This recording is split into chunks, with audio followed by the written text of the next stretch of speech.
The black man who gave the runaway bride a ride had no idea that her ex-husband was a dangerous millionaire. If you lay a finger on her, I guarantee you'll regret it for the rest of your miserable life. Lucifer Carter stood on the porch watching three men in suits step out of a black BMW. The tallest among them sneered clearly, not taking the threat of a 42-year-old mechanic seriously. 12 hours earlier, Lucifer never imagined that a simple act giving a desperate woman a ride in the pouring rain would turn his life into a nightmare. But when he saw that lone figure walking barefoot along the highway at 2 a.m., still wearing a soaked, elaborate wedding dress, his protective instincts overpowered caution. "Please help me," she whispered as he stopped the car, her eyes red from crying. "I have nowhere else to go." Lucifer recognized that look, the same despair he saw in the mirror after losing his job at the town's main repair shop when he found out layoffs were just an excuse to hire only white employees. The difference was he fought back and opened his own shop on the outskirts. This woman seemed like she had given up. "I'm Natasha," she said softly, warming her hands in the passenger seat. "I ran away from my own wedding 3 hours ago." On the drive to her home, Lucifer learned she had abandoned a luxurious life to escape an overly controlling fiancé. What he didn't yet know was that Richard Blackwood, heir to a real estate empire, was not only controlling, but also extremely dangerous. Men like him don't lose property without a fight, especially when it's someone he despises. Natasha fell asleep on the living room sofa, exhausted. Lucifer stayed up late brewing coffee, thinking about the bitter taste of the situation. Rich women don't run away from millionaire weddings to hide out in suburban homes unless they're fleeing something far worse than a boring life. The next morning, the suited men showed up. They didn't knock, they pushed the door open like they owned the place. The leader, a bald man with a scar on his face, got straight to the point. "Where's the boss's bride?" Lucifer felt a familiar surge in his chest, a silent anger he'd experienced whenever rich customers eyed him suspiciously as if he might steal their cars. The outrage he felt when police stopped him for ID checks 3 times a month. "I don't know any bride," he replied calmly, though he knew Natasha was hiding in the back room. The man laughed, pulling out his phone. "Boss, we found her. She's with a mechanic," his tone dripping with contempt for the word mechanic. Minutes later, Lucifer heard Richard Blackwood's voice blast through the phone, spewing threats that would make most people back down. But Lucifer Carter wasn't most people. He had built his dignity brick by brick, client by client, after the system tried to tear him down. And something in that arrogant voice, the absolute certainty that he could intimidate anyone, awakened a determination even Lucifer didn't expect. Maybe because he recognized in Natasha the same desperation he'd felt. Or simply because men like Richard needed to learn that not everything in life could be bought with money. As Richard's men left, promising to return, Lucifer watched Natasha step out of hiding. She trembled, mumbling apologies and saying she should leave before causing more trouble. "No," Lucifer said, his voice firmer than he expected even himself to be. "You're staying, and if your boss wants anything back, he'll have to get through me first." Neither Natasha nor the men understood that Lucifer Carter had spent years learning valuable lessons about patience and planning in the fight against prejudice. And men like Richard Blackwood, used to buying everything with money and threats, always made the same deadly mistake. They utterly underestimated the people they looked down on. If you're enjoying this story of courage and resilience, don't forget to subscribe, because what Lucifer is about to uncover about that millionaire will completely change the game. 3 days after the thug's visit, Lucifer learned what it really meant to face someone with unlimited resources and no conscience. Richard Blackwood didn't lie about his intentions. He would come back, but not in the way Lucifer expected. It all began on Monday morning when Lucifer arrived at the shop to find 2 police cars parked out front. Detective Morrison said a middle-aged white man with a strong build holding a search warrant. "We received an anonymous tip about stolen parts being sold here," Morrison said, clearly doubting his own investigation. "We will be searching the entire premises." Lucifer silently watched them rummage through every corner of the shop he had built with his own hands. He knew exactly who was behind this charade, but also understood that resisting would only deepen Morrison's prejudice. During the search, Lucifer received his first call. "Private number. Enjoy the show. Lucifer." Richard's voice was soft, almost gentle. "This is just the warm-up. You have 24 hours to return my property. Natasha is nobody's property." Richard laughed loudly. Oh, you're mistaken. When we invest $300,000 in a wedding, she automatically becomes property. And I protect my property. The call ended. Lucifer put away his phone and watched the police complete their fruitless search. Morrison approached, looking embarrassed. We found nothing suspicious. Sorry for the inconvenience. After the police left, Lucifer sat down in his small office, allowing himself a moment of reflection. This wasn't the first time he faced a system trying to tear him down. He grew up in Detroit in the 1980s when a smart black kid was automatically suspected of anything bad happening in the neighborhood. His father, Samuel Carter, worked as a mechanic at Ford for 40 years until corporate restructuring eliminated redundant positions, meaning experienced older black workers were laid off. Lucifer still remembered his father's words, "Son, they'll try to break you any way they can. Your strength isn't fighting like they do, but being smarter than them." By Tuesday, the pressure mounted. 3 regular customers canceled maintenance appointments, all giving vague reasons about changing plans. Lucifer suspected Richard was behind the interference. That afternoon, Natasha came to the shop carrying 2 coffees and a worried expression.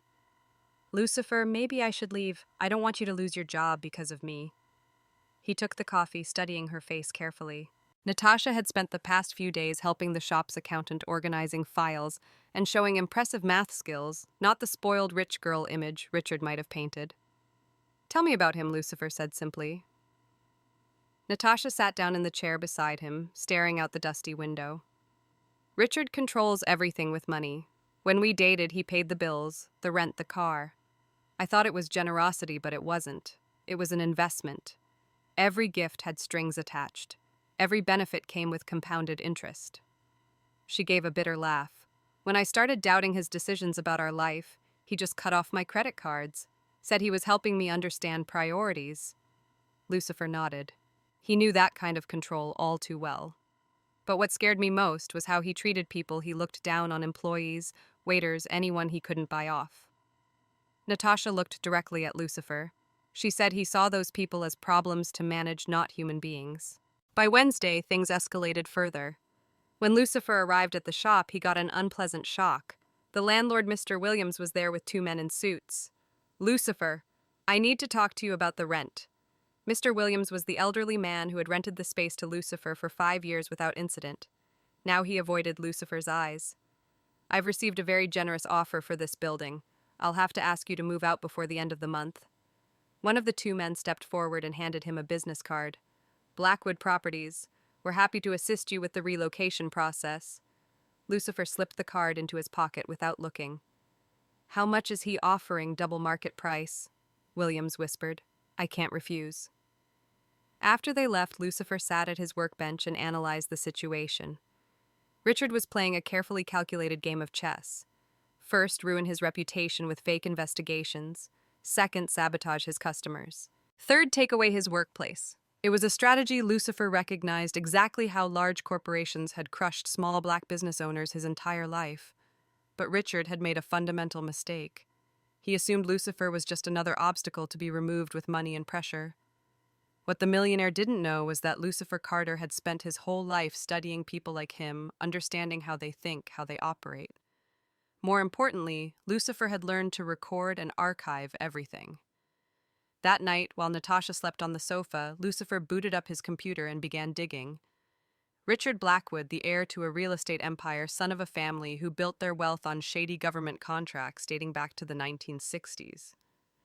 Interesting. Lucifer opened a folder on his desktop. Over the past 3 days, he had been quietly photographing every car stopping in front of the shop, noting every strange call, recording every threat. He even kept the business card from Blackwood Properties. For the first time in days, he smiled. Richard thought he was hunting a scared mechanic in the suburbs. In reality, he was facing someone who had learned since childhood that survival depended on always staying 3 steps ahead of the predator. Thursday brought the final escalation. Lucifer was working under a car when he heard a familiar voice. He crawled out and saw the same thug from before, but this time they weren't alone. Richard Blackwood himself appeared tall, well-dressed, exuding the arrogant confidence only new money could buy. Richard scanned the shop as if inspecting something disgusting. "So you're the gutsy mechanic," he said without offering a handshake. "Natasha, my dear, you've played enough. It's time to come home." Natasha left the office but stood beside Lucifer. This is home now. Don't be ridiculous. Look around. Richard waved dismissively. You were born to live in a mansion, not here. And you were born to own people. Lucifer spoke for the first time. Richard looked at him with scholarly interest. You really think you can take me on? I destroy companies before breakfast. You think a little suburban repair shop is a challenge? Every insult only made something stronger grow inside Lucifer, something the oppressors couldn't see, a quiet determination nurtured by the very arrogance they tried to impose on him. What the privileged man didn't realize was that every act of disdain was writing his own death sentence. And Lucifer Carter had spent his life mastering the art of patience to reap compounded benefits from such injustices. Richard Blackwood had no idea Lucifer Carter had spent 2 decades perfecting the art of strategic patience. While the millionaire celebrated small victories, police investigations, lost customers' eviction notices, Lucifer was playing an entirely different game. Friday morning, Lucifer received an unexpected call that would change everything. Mr. Carter, I'm Marcus Washington from the Federal Tax Investigation Unit. Can we have a moment to talk? Lucifer almost laughed. After local police, the landlord, and direct threats, Richard had now escalated to federal authorities. But when Agent Washington showed up an hour later at the shop, Lucifer sensed something different. Washington was a black man in his 50s, his weary demeanor that of someone who'd seen plenty of corruption over his career. He looked around the shop with quiet approval, noting the neat organization and certificates on the wall. Mr. Carter, we received an anonymous tip regarding tax evasion connected to this business. Washington said, his tone more courteous than stern. I'll need to review your accounting records for the past 3 years. Without hesitation, Lucifer handed over everything. He'd quickly learned that complete transparency was the best defense against fabricated accusations. While Washington went through the files, Natasha brought coffee for both of them. During his review, Washington made a seemingly casual observation. Interesting. This is the 3rd investigation I've received this month involving small black business owners being anonymously reported for tax evasion. Lucifer paused, wiping his hands. 3 times all complaints coming from the same law firm, Blackwood and Associates. Washington looked directly at Lucifer. All the companies under investigation are linked to disputes with Richard Blackwood. He closed the file. Your records are very clean, Mr. Carter, no evidence of wrongdoing. But can I offer some advice? People like Blackwood won't stop here. After Washington left, Lucifer sat down with Natasha in the small office. She was unusually quiet throughout the visit. Is there something about Richard you haven't told me? Lucifer asked. Not really a question, more a statement. Natasha sighed deeply. When we dated, he showed me things. Documents, contracts, recordings. He said it was so I'd understand how the world really works. What kind of things? Bribing government officials to get building permits, threatening small landowners to force sales, money laundering through inflated construction projects. Natasha stared out the window. He thought I'd be impressed by his power. Something stirred in Lucifer's chest. Do you have proof? I took pictures of everything on my phone. I figured I might need it someday. She pulled her phone from her pocket. I've never deleted a thing.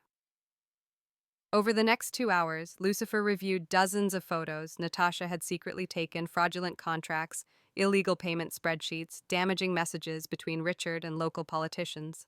Natasha, Lucifer said calmly, you're not just running away from a marriage, you're running from a crime syndicate. Late that afternoon, Lucifer made a call he'd been planning for days. Tomas Rivera Tribune Journal. Rivera was an investigative journalist Lucifer had known since community college. While Lucifer chose mechanics, Tomas specialized in exposing corporate corruption. His articles on gentrification and housing discrimination had won national awards. Lucifer Carter, no way. Long time no see, my friend. Tomas, I need to talk to you. I have a story I think you'll find very compelling. They met that evening at a downtown cafe. Lucifer brought a folder containing everything he had gathered, photos of the henchmen, recordings of threats, documents about the forced property purchase, and most importantly, the evidence Natasha had kept. Tomas examined each item with growing professional excitement. Oh my God, Lucifer, this is a ticking time bomb.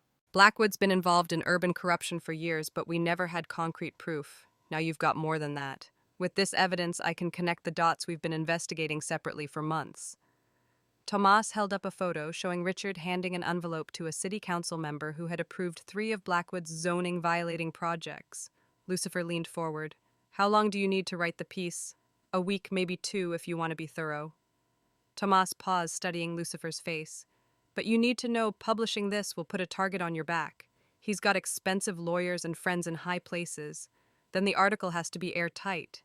It will be, I promise. Throughout the weekend, Lucifer worked with renewed focus. Every car he fixed, every customer he served was done with meticulous precision by a man who knew he was being watched. Richard probably already had spies reporting every move. By Monday, the pressure increased again. Lucifer arrived at the shop to find a summons taped to the door, a lawsuit alleging contract interference and relationship damage demanding $200,000 in damages. Natasha read the papers, tears welling in her eyes. Lucifer, this is crazy. He says you seduced him to hurt his business. Of course, the classic move turned the victim into the villain. But Lucifer wasn't worried. In fact, for the first time in days, he smiled. Why are you smiling? Natasha asked, confused. Because he just made his first real mistake. Lucifer carefully folded the summons. By suing me, Richard has legally given me the right to demand all his company's financial records during discovery. What does that mean? It means the predator just stepped into his own trap. That evening, Lucifer called Washington. The agent answered after 2 rings. Mr. Carter, how can I help you? Agent Washington, remember when you said people like Blackwood wouldn't stop here? You were right. Now I have something that will get the Bureau's attention. I'm listening. Visual evidence of bribing officials and documents proving money laundering through urban contracts. A tense 5-second silence followed. Mr. Carter, can you come to my office tomorrow and bring all the documents? After the call, Lucifer sat on the porch with Natasha. The night sky was crystal clear, and for the first time in weeks they both felt hope. Do you really think this will work? Natasha asked. Lucifer looked at the auto shop he had built, the simple but honest life he'd created. Natasha, Richard made the same mistake all predators do. He thought I was easy prey.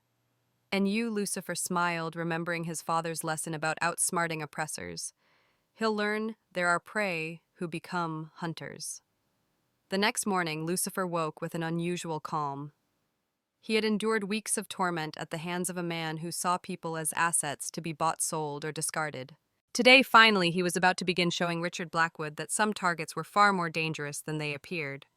As Lucifer prepared to meet Agent Washington, he had no idea that Richard had spent the night plotting one last escalation, testing the limits of any shred of humanity. The arrogant millionaire also didn't realize that each new attack only fueled the storm, soon to crash down on his privileged and lawless world. Tuesday brought the final escalation Lucifer had predicted. Richard Blackwood appeared at the garage no longer with suited henchmen, but flanked by 2 visibly dangerous men. This time the threats were no longer lawsuits or eviction notices. 48 hours, Richard said, his polite mask finally slipping. If Natasha isn't in my office by Thursday, you'll both find out how accidents happen in the suburbs. Lucifer kept working under the car, his voice calm.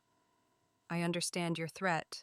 Thank you for making it clear. Lucifer's calmness visibly irritated Richard. You don't know who you're messing with, mechanic. I crush people like you before breakfast. I'm sure you do. Lucifer crawled out from under the car and calmly wiped his hands. By the way, how did your meeting with the federal prosecutor go yesterday? Richard's face went pale.